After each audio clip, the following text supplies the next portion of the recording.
नमस्कार, मैं खुशबू कुमारी। आप देख रहे हैं वेब इंडिया न्यूज। यहाँ दी जाती है तमाम सटीक और सही खबरें सबसे पहले आप तक। इस समय की सबसे बड़ी खबर बिहार राज्य के पश्चिम चंपारण जिले के बेतिया क्षेत्र से आ रही। वेलकम बैक, मैं रईस और आप देख रहे हैं वेब इंडिया न्यूज। अभी मैं पश्चिमी चंपारण जिला में उपस्थित हूँ और मेरे साथ इस क्षेत्र के राज्यसभा सांसद माननीय सतीश चंद्र दुबे जी जुड़े हुए हैं साथ में।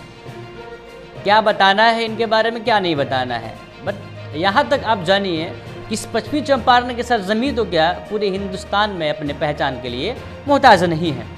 हालांकि जब भी संसद भवन में बात को रखते हैं, चाहे क्षेत्र की समस्या हो, चाहे अन्य आर्थिक स्थिति से राष्ट्र की समस्याएं हो, बेहिचक रखते हैं। और मैं आपको यह बता दूं, खासकर अभी जो हमारे पश्चिमी चंपारण की सरजमीं है, यहाँ पर ऐसे भी क्षेत्र हैं जो रेलवे मार्ग से वंचित है। इन्होंने इसके लिए भी संसद में आवाज़ उठाई और इनके ही कार्यकाल में जो पहले नरगढ़ियागंज से लेकर ठोरी तक नेपाल बॉर्डर है, वहाँ तक जो ट्रेन जाती थी छोटी लाइन, उसको बड़ा करने का कार्य इनके ही कार्यकाल में हुआ है। तो चलिए, ज़्यादा तो नहीं, फिलहाल चलते हम लोग इनसे बातचीत करते हैं। खासकर 2024 का जो लोकसभा का चुनाव आने वाला है, इस पर हम लोग बात करेंगे। सर, स्वागत है आपका हमारा वेब इंडिया न्यूज चैनल में। सर, सबसे सर पहले आप बताइए, आपकी तबीयत कैसी है जब आपका एक्सीडेंट हुआ? सर, तमाम के तमाम पश्चिमी चंपारण के वासी बेचैन थे। हमारे जो चाचा लोग थे तो उनके दिल में ये था कि हमारे सतीश बाबू न जाने किस हाल में होंगे। सर, कुछ लोग यहाँ तक कि पूजा पाठ भी करा आपके लिए, क्या कहना चाहेंगे सर आप? देखिए, मेरा नाम तो सतीश चंद्र दुबे है और मैं राज्यसभा सांसद हूँ बिहार में बीजेपी से, और लगातार 2005 से लेकर अभी तक विधायक, राज्यसभा, लोकसभा सबका सफ़र तय करने का सौभाग्य प्राप्त हुआ। रहा बात चाचा लोग पूजा पाठ भी करवाया, तो प्रेम है, व्यवहार है। लोगों को लगता है कि सतीश दुबे मेरे कभी भी किसी भी परिस्थिति में मेरे लिए खड़ा हो सकते हैं। उनकी आत्मविश्वास है और उनके आत्मविश्वास पर ईश्वर हमको हमेशा खरा उतारे, इसी की कामना है। जब एक राजनीतिज्ञ से राजनीति के बारे में बात न हो तो शायद लगता है कि कहानी अधूरी है। सर, अब थोड़ा हम लोग चलेंगे राजनीति की तरफ। 2024 में सर बड़ी बड़ी पार्टी बड़े बड़े अपने अपने लीडर को उतार चुकी है। कोई संकल्प यात्रा, तो कोई मेरी माटी मेरा देश, कोई भारत जोड़ो आंदोलन के नाम से सर ये लोग चला रहे हैं। सर, क्या कहना चाहेंगे, क्या प्रभाव पड़ेगा आपकी पार्टी पर इस लोकसभा का चुनाव में? देखिए, मेरा साफ सीधा बात है कि सबका साथ, सबका विकास, सबका विश्वास के साथ जो नारा के साथ 2014 से निरंतर राष्ट्र की सेवा के प्रति समर्पण के भाव से जो सरकार काम कर रही है, गरीबों के हित में, किसानों के हित में, मजदूरों के हित में, व्यापारी के हित में, सबके हित में, यानी सबका साथ, सबका विकास, सबका विश्वास के साथ सरकार चल रही है। बहुत अडिग है, अजर है, अमर है। निश्चित रूप से 2024 400 पार होगा। ये भारत जोड़ो आंदोलन आपके ही विपक्षी दल के नेता राहुल गांधी जी सर का इनका एक अभियान चल रहा था, और एक इनका सोच है कि भारत जोड़ो आंदोलन, क्या आपको लगता है कि भारत टूट गया है, अब इसको जोड़ने की आवश्यकता है? देखिए, जब भारत टूट रहा था तो वही कांग्रेसी लोग तोड़ने का काम किया। 15 तारीख को हम लोग 15 अगस्त मनाते हैं और 14 तारीख को रात में देश 2 पार्ट में हुआ। एक का नाम रखा गया हिंदुस्तान, दूसरा का नाम रखा गया पाकिस्तान। और आप इतिहास पढ़े भी होंगे कि किस परिस्थिति में देश को बांटा गया। जब देश जोड़ के रखना चाहिए तो उस समय वो लोग बांट दिया, और आज देश एकत्रित है, बढ़िया से काम कर रहा है, सबका माहौल ठीक है, तो आज भारत जोड़ो अभियान चल रहे हैं। तो कांग्रेस का हमेशा उल्टा ही काम होता है। और जहाँ तक बात रहा राहुल गांधी जी का, तो उनका उपनाम भी आप जानते हैं कि उनका उपनाम से लोग अधिक हैं, और उपनाम जो है उस नाम का बच्चा का भी कोई अपने घर में गार्जियन बच्चा का नाम भी नहीं रखना चाहता है। इसलिए राहुल गांधी को उनके पार्टी में लोग कोई सीरियस नहीं लेता है, तो बीजेपी कहाँ से सीरियस लेगी?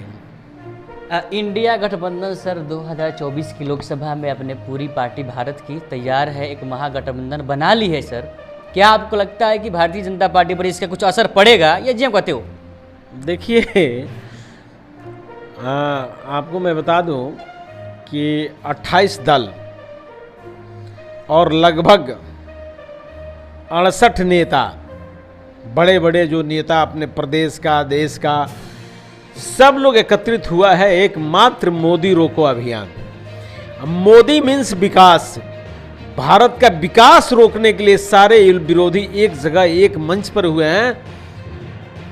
जो किसी ढंग से जो काम करने का तरीका है एनडीए गठबंधन के सरकार का, वो काम अगर बेहतर ढंग से करते चला गया तो अन्य पार्टियों की दुकानें राजनीति की हमेशा के लिए बंद हो जाएगा। इसलिए ये 28 दल और 68 व्यक्ति लगा हुआ है कि मोदी रोको अभियान। और मैं आपको बता दूं कि 100 सियार मिलके एक जंगल का शेर का रास्ता नहीं रोक सकता है। मोदी का जो देश में वेब चल रहा है, काम करने का उनका जो तरीका है आदरणीय प्रधानमंत्री मोदी जी का, उस तरीका के सामने किसी के पास टिकने की कुवत नहीं है। हर हाल में मोदी जी 2024 में 400 पार जाएंगे और बिहार में 40 सीट है, 40 सीट चुनाव जीत के हम लोग भेजने का काम करेंगे। तो इनके अनुसार 2024 लोकसभा का चुनाव पूरे भारत से 400 सीटें और बिहार में 40 सीटों पर इनका कब्जा रहेगा। सर थोड़ी हम लोग बात करें महिला आरक्षण के लिए सर, तो सर इस पर सर आपकी सर क्या राय है व्यक्तिगत? क्या इसको लाना या इससे किस हद तक महिलाओं को फायदा है और किस हद तक नुकसान है? देखिए,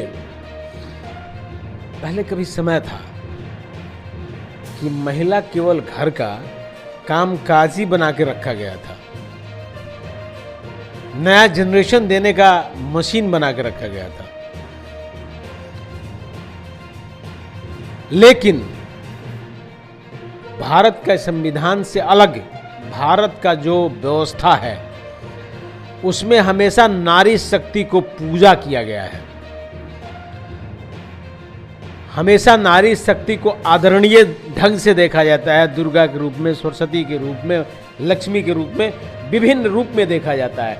ऐसे भी इस धरती पे नारी शब्द को माँ के रूप में देखा जाता है, बहन के रूप में देखा जाता है, एक बीवी के रूप में देखा जाता है, एक भाभी के रूप में देखा जाता है, अनेक रूप है।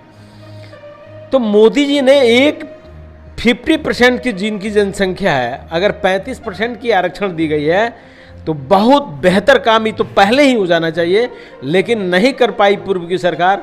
मोदी सरकार आदरणीय प्रधानमंत्री मोदी जी के नेतृत्व में नए संसद भवन में जो काम करने का एक इतिहास बनाने का मौका प्राप्त हुआ है, ये अपने आप में बेमिसाल है। सर बेमिसाल है, 9 साल बेमिसाल। और आपके अनुसार, आपके पार्टी के अनुसार एक वाक्य है अमृत काल, लेकिन सर आपकी जो विपक्षी पार्टी है, दल है, उनका तो कहना यह है कि विष काल है। क्या कहना चाहेंगे आप, इसका उत्तर कैसे देंगे सर आप? देखिए, छोटा सा बात मैं बता रहा हूँ कि कन्या के घर में जब शादी होता है, दो लड़का लड़की के बीच जब शादी का संबंध बनता है तो कन्या घर में कन्या का गीत होता है, बर के घर में बर का गीत होता है। लेकिन रियलिटी यही है कि जो दो ही देश में आज डेट में काम कर रहा है, एक मोदी रोको अभियान, एक मोदी को आगे बढ़ाओ अभियान। तो मोदी जी के साथ सत्य खड़ा है और सत्य कभी पराजित नहीं होता है। इसलिए मोदी जी का रथ, विकास का जो रथ है, आदरणीय प्रधानमंत्री मोदी जी का रथ, जेपी नड्डा जी के नेतृत्व में, आदरणीय राष्ट्रीय अध्यक्ष जेपी नड्डा जी के नेतृत्व में, वो रथ रुकेगा नहीं, रथ बड़ी मजबूती से आगे बढ़ेगा। इसलिए हम बोल रहे हैं कि आखिर जब राजीव गांधी जी इस देश का प्राइम मिनिस्टर हुआ करते थे, सदन में उन्होंने चिल्ला के कहा था कि हम 1 रुपया भेजते हैं तो 85 पैसे रास्ते में रह जाती है, 15 पैसे ही लाभुक के पास पहुंचता है। आखिर उन्हीं के दल की सरकार लगभग बहुत दिनों तक रही, क्यों नहीं इस काम को रोक पाई? मनमोहन जी कि रीजन में सिगरेट का डब्बा पे जिसको मिलता था उसको कोयला का खदान मिल जाता था, जिसको जो चाहते थे पत्थर का खदान मिल जाता था। लेकिन वहीं मोदी जी की सरकार में जनधन खाता योजना खोल के जो करप्शन था उसको रोका गया। किसानों के प्रति जो सम्मान किसान सम्मान निधि के द्वारा किया गया, हर घर में बिजली, खेतों से में बिजली से पानी, एक बहुत छोटा सा व्यवस्था। मैं चंपारण से हूँ और यहाँ बेसिक खेती पर ही आधारित किसान काटते हैं। 2014 में हमारा धान 800 से 1000 क्विंटल प्रति क्विंटल बिकता था और 2024 में 2000 से लेके 2500 तक की धान बिक रहा है। क्या किसानों की आमदनी दुगुनी हुई है या नहीं? कल तक घर में बिजली नहीं था, आज खेतों में बिजली से पानी दिया जा रहा है। किसानों के लिए काम हुआ है कि नहीं हुआ है? कल तक किसान क्रेडिट कार्ड के लिए बैंक में नंबर लगाना पड़ता था, आज बैंक मीटिंग कर रही है बार बार कि किसानों को लाभ देने के लिए उसके घर तक जाना पड़ेगा तो हम लोग जाएंगे। इसी का अंतर है। यही अंतर से विरोधियों के पास घबराहट है। आखिर घर घर गैस कनेक्शन हम लोग दिए। जितना घोटाला हुआ था मनमोहन जी की सरकार में, अगर वो केवल जनता के बीच में खर्च कर दिया गया होता तो हर घर में बिजली भी मिल गया होता, हर घर में गैस कनेक्शन भी दे दिया गया होता, आयुष्मान भारत कार्ड भी दे दिया गया होता। लेकिन मनमोहन जी की सरकार करप्शन में विलीन थी, नहीं रोक पाई। मोदी सरकार के रीजन में एक भी मंत्री घोटाला नहीं कर सकता है, एक भी मंत्री देश के प्रति समर्पित है। हर मंत्री चाहता है कि मोदी जी का हम नेतृत्व में मजबूती से काम करें और जनता की सेवा करें। उसी का नतीजा है कि आज हर घर में गैस कनेक्शन भी पहुंचा है, हर खेत में बिजली से भी पानी पहुंच रही है, किसानों का सम्मान निधि भी मिल रहा है। हम startup zone, startup India zone जो चनपटिया में बना हुआ है, जगह जगह आप देख सकते हैं। जो हुनर रखता है, उस काम करने की इच्छा शक्ति रखता है, उसके लिए मोदी सरकार एकदम खड़ा है। तो बहुत से काम हुआ है। मुद्रा बैंक योजना तो बहुत खोइचा वाला खुमचा वाला सबको मिलता है, ऐसा नहीं, सबके लिए मोदी जी ने काम किया है। और आज के डेट में बताइए, कभी समय था कि हम जब बेतिया से बगहा की तरफ जाते थे तो बजरंगबली का पाठ करते थे कि सुरक्षित हम घर पहुंचेंगे कि नहीं, लेकिन आज बेतिया से कब बगहा पहुंच गए पता भी नहीं चलता है। चाहे आप देख रहे हैं नरकटिया से बेतिया बन रहा है, भारतमाला का प्रोजेक्ट है। इस जाएगा आपको रामनगर, रामनगर से फिर लौरिया आएगा, लौरिया से फिर नरकटिया होते हुए ठोरी तक जाएगा, भिकना ठोरी तक। या रेलवे का हो, NH का हो, स्टेट हाईवे का, भारतमाला भी तो उसी के देखरेख में आता है। तो जितने काम है, ओवर ब्रिज हो, सबका काम हो रहा है, युद्ध स्तर पे काम हो रहा है। लेकिन यही लोग बेचैन हैं। 100 CR मिल के एक शेर का शिकार खेलना चाहता है। अच्छा सर, जब शिक्षा की सर बात आती है, फिलहाल आपकी तो यहाँ पर राज्य में सरकार नहीं है, परंतु शिक्षकों के तो सर अच्छे दिन आ गए हैं, लेकिन शिक्षा में सर गुणवत्ता कब अच्छा होगा? देखिए, जितने मानक के हिसाब से शिक्षक की जरूरत है अभी पूरा नहीं हुआ है। कल ही एक बच्ची फोन कर रही थी कि मेरे स्कूल में 7 अच्छे शिक्षक थे, आज 7 का ट्रांसफर हो गया। एक ट्रांसफर भी जरूरी चीज होता है, लेकिन अब जहां 7 की संख्या शिक्षक का हो, वहां आप 5 भेज दीजिए, 2 भेज दीजिए, 1 भेज दीजिए। मानक उस विद्यालय में 1000 बच्चे हैं, जैसे नरकटिया उच्च विद्यालय में आज के डेट में बेंच पर बैठने का जगह नहीं है तो जंगला पर बैठ के बच्चा पढ़ता है। के पाठक ने अच्छा काम किया है, लेकिन उस तरह के बिहार सरकार को जो देना चाहिए नहीं दे पाया है।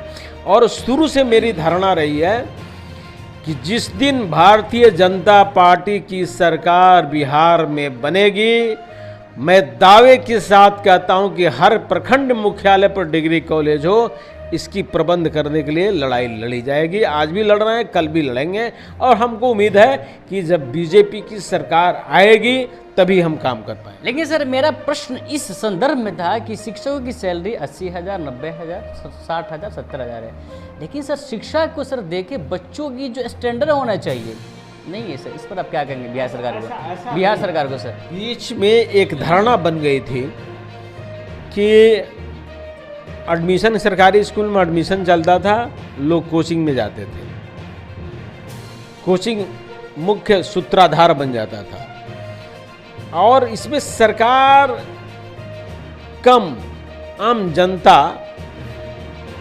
को भी नहीं कहेंगे, जो शिक्षक गण हैं उनको मैं कहूँगा कि गवर्नमेंट आपको वेतन देती है पढ़ाने के लिए, आप अपने जगह पर किसी और को रख देते हैं, या आप जितना शिक्षा देना चाहिए नहीं दे पाते हैं, तो उससे आपके भी घर के भविष्य अंधकार में है।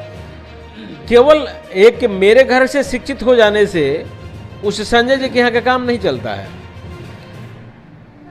इसलिए कहा गया है कि एक पुरुष बेआचरण हो जाता है तो उसका एक नस्ल खराब होता है, एक महिला बेआचरण हो जाती है तो दो पुश्त, उसका दो नस्लें खराब होती है। लेकिन एक गुरु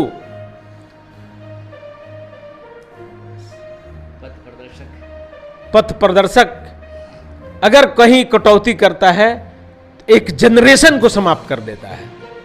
सर आपके क्षेत्र में है कि रामनगर, हमारे मर्यादा पुरुषोत्तम जी जो श्री राम जी हैं उन्हीं के नाम से राम नगर का नामकरण हुआ है सर। रामनगर में सर डिग्री कॉलेज नहीं है सर, इसको लेकर आप क्या कहना चाहेंगे? रामनगर ही केवल नहीं, बगहा में तो इधर बना है, धनाहा 4 ब्लॉक का उधर पड़ता है, नदी उस पार। आपको वाल्मीकि नगर विधानसभा में 4 ब्लॉक हो गया, और 1 ब्लॉक आपको हो गया बगहा 2। रामनगर, नरकटिया में टीपी वर्मा कॉलेज है, बगहा में भी एक महिला कॉलेज है और कॉलेजें हैं। लेकिन जस्ट आइए लौरिया में, तो हम दावे के साथ कहते हैं कि बहुत ऐसा प्रखंड जो वंचित है, जहां डिग्री कॉलेजें नहीं है, वहां डिग्री कॉलेज की ज़रूरत है। 5 किलोमीटर पर 10+2 तो हमने खोल दिया है, वहां बच्चे भी जा रहे हैं, वहां शिक्षक भी धीरे धीरे पूर्ति हो रहे हैं। लेकिन जब तक ग्रेजुएशन डिग्री कॉलेजें नहीं आप बनाएंगे तो गांव का बच्चा पटना और दिल्ली जाके पढ़ने में सक्षम नहीं है। लेकिन सर इसके लिए सर आप क्या प्रयास कर रहे हैं? जब मेरी सरकार बनेगी तो मेरा पहला काम होगा अपने सरकार में बैठ के अपने लोगों से बात करके इस काम पर धरातल पर उतारने का। सर यह जो रेल मार्ग नरकटियागंज से ठोरी में जाती है, अभी वहाँ पर एक मसला यह है कि रेलवे डिपार्टमेंट से जो रेलवे के आसपास में लोग बसे हुए हैं, नोटिस जारी हुआ है कि 30 तारीख तक वो जगह खाली कर दें। और वहाँ के लोगों के अनुसार कहना है कि फॉरेस्ट डिपार्टमेंट यह कहता है कि ज़मीन मेरी है, रेलवे डिपार्टमेंट कहता है कि ज़मीन मेरी है, राम राज है वह कहता है कि ज़मीन मेरी है। देखिए, रेलवे बहुत पुराना हमारा संसाधन रहा है, रेलवे से हम डिनाई नहीं कर सकते हैं, और फॉरेस्ट भी बहुत पुराना है, रामनगर राज भी बहुत पुराना है। तत्काल यहाँ का जिला पदाधिकारी की दायित्व बनती है, बिहार गवर्नमेंट की दायित्व बनती है कि वहाँ तीनों पक्ष का कागज मांग के, डिस्ट्रिक्ट मजिस्ट्रेट का पावर होता है जिला पदाधिकारी का, मंगा के तीनों पक्ष का मामला सुने और जनता के पक्ष में, जनता के हित में जो फैसला उसको निश्चित रूप से करें। लेकिन सर जहाँ पर 200 से अधिक परिवार है, 511 मतदाता हैं, 1,500 से लोग जनसंख्या, क्या देखिए, हमेशा नोटिस जब मन करता है तो ये लोग भेजवा देता है। हम लोग डीएम से बात करेंगे, जिला पदाधिकारी से बात करेंगे, रेलवे में पदाधिकारी से बात करेंगे और कोशिश करेंगे कि वहाँ से कोई नहीं लगे। सर एक इंडो नेपाल है सड़क, हालांकि हम लोग वहाँ पर जाकर खबरी बनाए हैं, और इंडो नेपाल में सनबरसा जगह है उससे लगभग 2 किलोमीटर पूरब की तरह एक पुल बनाया जा रहा है 7 स्पेन का, जो कि सैनिक रोड है सर। उसी के सहारे से, उसी के बेस पर हम लोग चाइना पर निगाह रखेंगे सर, जिसकी सर स्टैंडर्ड काफ़ी दयनीय है सर। सर इस पर आप क्या कहना चाहेंगे? देखिए, आपने एक विषय को मेरे सामने रखा है, मैं अपने स्तर से भी उस पर पहल करके देख रहा हूं कि क्या गलत हुआ है। अगर गलत हुआ है तो निश्चित रूप से उस विभाग में पदाधिकारी से बात करके उस विभाग के मंत्री को पत्र लिख के सुधार करवाने का प्रयास करूँगा। चलिए सर, आपका बहुत बहुत धन्यवाद सर। लास्टली सर, लोकसभा का चुनाव आ रहा है सर, क्या कहना चाहेंगे जनता को? देखिए, हम तो एक कार्यकर्ता है भारतीय जनता पार्टी का, और यहाँ हर कार्यकर्ता नेता होता है। जब जिसको अवसर मिलता है वही नेता हो जाता है। पार्टी के ऊपर डिपेंड करता है कि पार्टी क्या सोचती है। चलिए, तो ये थे राज्यसभा सांसद जी सतीश चंद्र दुबे जी, जिन्होंने अपनी बात को बेबाकी से रखा, चाहे वो समस्या हो, चाहे वह विपक्षी पार्टी। चलिए देखते हैं कि 2024 में क्या नया देखने को मिलता है। तब तक बन रहे हमारे साथ। मैं रईसुल आजम, कैमरा पर्सन कलीम कुरैशी के साथ, वेब इंडिया न्यूज, पश्चिमी चंपारण। जब मामला हो आपके सपनों का घर का तो समझौता कैसा? जी हाँ, अब आपका भी सपना होगा साकार। अब आपके शहर रामनगर में खुल गया है home care design and construction organisation, जहां आपको सभी प्रकार के मकान का 2D 3D नक्शा या फिर नक्शा बनवाना हो, नक्शा पास, सुपरविजन, सर्वे, अनुमानित लागत ब्यौरा, पुराना मकान नवीकरण, भवन सलाह, मेंटेनेंस, जमीन प्लॉटिंग एवं मकान संबंधित interior decoration, plumbing, electrical contractor, कारीगर इत्यादि के लिए रामनगर एवं अन्य जिले के लोग संपर्क करें। Home care design and construction organisation का पूरा पता है रामनगर नगर परिषद क्षेत्र के सगुनी मेन रोड, जिसके प्रोप्राइटर हैं इंजीनियर मसूद आलम, जिनका मोबाइल नंबर 9162052355। बेहतर उपचार, सुरक्षित परिवार, जब मामला हो सेहत का तो समझौता कैसा? जी हाँ, आपको सभी बीमारियों से निजात दिलाने के लिए खुल गया आपके शहर रामनगर में गुड हेल्थ क्लिनिक, जहां आपको आपके स्वास्थ्य के लिए मिलेगा 24 घंटे उपचार की सुविधा, जहां कम खर्च में डॉक्टर आई आलम के द्वारा मिलेगा बेहतर इलाज, जहां जोड़ दर्द, साइटिका, चोट, सूजन एवं टूटा फूटा प्लास्टर एवं ऑपरेशन की सुविधा, बुखार, खांसी, सर्दी, निमोनिया, दम फूलना, जलन होना, पेट, छाती, गुर्दा, लीवर, किडनी, प्रोस्टेट, पेशाब की थैली का उत्तम इलाज, महिलाओं के बच्चेदानी, मासिक गड़बड़ी, सफ़ेद पानी एवं ब्लड गिरना, लिकोरिया, गांठ हो जाना, बांझपन एवं पथरी के मरीज का 100% सफल इलाज। गुड हेल्थ क्लिनिक का पूरा पता है रामनगर नगर परिषद क्षेत्र के Narayanapur ward number 10 SN public school के समीप।